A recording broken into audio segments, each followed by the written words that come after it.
પછી હાથનો આંખો ઉપર હાથ હટાવવાનું નથી, આંખો પર હાથ રાખો, અંદર જ આંખ બંધ કરો, અંદર જ આંખ બંધ કરો, હથેળી રાખવાની છે, આગળ નથી રાખવાની,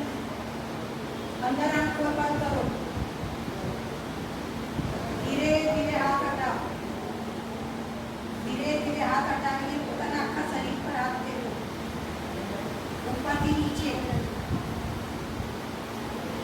પછી નીચેથી ઉપર આવો,